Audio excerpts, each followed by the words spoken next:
và côngអ្នកទាំងអស់គ្នាមកកាន់ vlog វីដេអូដំណើរកំសាន្តរបស់ខ្ញុំទៅលេងទីក្រុងចុងជីងសម្រាប់បងប្អូនដែលមានបំណងចង់ទៅលេងចុងជីងអាចមើលវីដេអូរបស់ខ្ញុំបានខ្ញុំធ្វើដំណើរពីអាកាសយានដ្ឋានអន្តរជាតិសៀមរាបឆ្ពោះទៅទីក្រុងចុងជីងទស្សនាទាំងអស់គ្នាណាពីយើងធ្វើដំណើរជិត3ម៉ោងឥឡូវខ្ញុំមកដល់ចុងជីងខ្ញុំថតពីលើមើលថ្ងៃហ្នឹងថតអត់សូវច្បាស់ទេបងប្អូនដោយសារតែនៅហ្នឹងគឺខែហ្នឹងគឺចុះអាប់ខ្លាំងមែនតើហើយខ្ញុំចាប់ដើមទៅអូតាចាប់ដើមដាក់បានដាក់អីហើយយើងទៅរកអីញ៉ាំអីបងប្អូនដោយសារតែរៀងល្ងាចដែរហើយខ្ញុំដើរមកដល់ផ្សាររាត្រីនេះខ្ញុំចង់និយាយថាផ្សាររាត្រីនេះគឺមនុស្សច្រើនខ្លាំងមែនតើហើយសម្បូររបស់លក់សម្បូររបស់ញ៉ាំមែនតើណារបស់ញ៉ាំនៅហ្នឹងគឺធូរថ្លៃឆ្ងាញ់សំខាន់ណាចង់រកអីចង់ញ៉ាំអីក៏មានដែរខ្ញុំនៅតែនឹករសជាតិមីលធីនឹង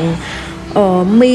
ស៊ុបចិនអីនៅហ្នឹងគឺឆ្ងាញ់ទាំងអស់ហើយតម្លៃគឺធូរថ្លៃជាងប្រទេសជិតខាងយើងទៀតបងប្អូនថាប្រទេសជិតខាងយើងគឺមានលក់របស់ញ៉ាំរបស់អីថោកណាសម្រាប់នៅឆុងឈីនេះមួយគឺរបស់ញ៉ាំថោកណាបងប្អូនទាំងអស់គ្នាអញ្ចឹងខ្ញុំរ៉េតឲ្យហ្មង10 លើ 10ខ្ញុំមកលេងឆុងឈីគឺខ្ញុំអត់ស្ដាយលុយទេគឺខ្ញុំមកជាលក្ខណៈគ្រួសារមកខ្លួនឯងអញ្ចឹងគឺខ្ញុំបានដើរលេងកន្លែងប្លែកច្រើនកន្លែងញ៉ាំអីសុទ្ធតែឆ្ងាញ់ខ្ញុំជំរើសហ្មងខ្ញុំមកលេងឆុងឈីខ្ញុំទទួលបានអារម្មណ៍ប្លែកបន្ទាប់មកគឺថ្ងៃនេះចូលមកដល់ថ្ងៃទី2ហើយខ្ញុំចាប់ដើមដើរលេងគីណូតាខ្ញុំទៀតហើយនិយាយទៅអូតាដែលខ្ញុំគេហ្នឹងបងប្អូនគឺសុទ្ធតែកន្លែងជុំវិញកន្លែងដើរលេងទាំងអស់គឺខ្ញុំអត់ចាំបាច់ជិះអត់តែភ្លើងឬក៏ជិះឡានអីទេគឺខ្ញុំដើរហ្មងចិត្តអូតាទាំងអស់ហើយនេះគឺជាភូមិបុរាណណាតែភូមិនោះមានអាយុកាលរាប់ពាន់ឆ្នាំហើយបងប្អូនជាភូមិបុរាណចិនហ្មងណាហើយនៅឆុងឈីងជាខេត្តមួយដែលមាន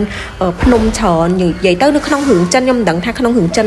រឿងហ្នឹងគេលេងថាខេត្តអីពីមុននេះគ្រាន់តែដឹងថាកន្លែងហ្នឹងគឺជាកន្លែងបន្ទាយបុរាណអញ្ចឹងណាហើយនៅឆុងឈីងគឺមានអាកាសធាតុត្រជាក់បងប្អូនវារៀងត្រជាក់ខ្លាំងអញ្ចឹងហើយសំនឹងខ្ញុំទៅនឹងរៀងភ្លៀងទៀតខ្ញុំមកសង្ខេបអារម្មណ៍ដែលខ្ញុំទៅលេងឆុងឈីងគឺខ្ញុំចំណេញបងប្អូនខ្ញុំបានទៅស្គាល់ទីក្រុងបុរាណដែលនៅឆុងឈីងដែលសល់អាយុកាលរាប់ពាន់ឆ្នាំខ្ញុំបានទៅមើលទីក្រុងទំនើបរបស់គេគឺស្ពានផ្លូវថ្នល់អាគាររបស់គេគឺទំនើបមែនតើនៅហ្នឹងហើយសំខាន់ខ្ញុំបានទៅលេងភ្នំតកកទៀតអញ្ចឹងវីដេអូក្រោយខ្ញុំនឹងបង្ហាញពីភ្នំតកក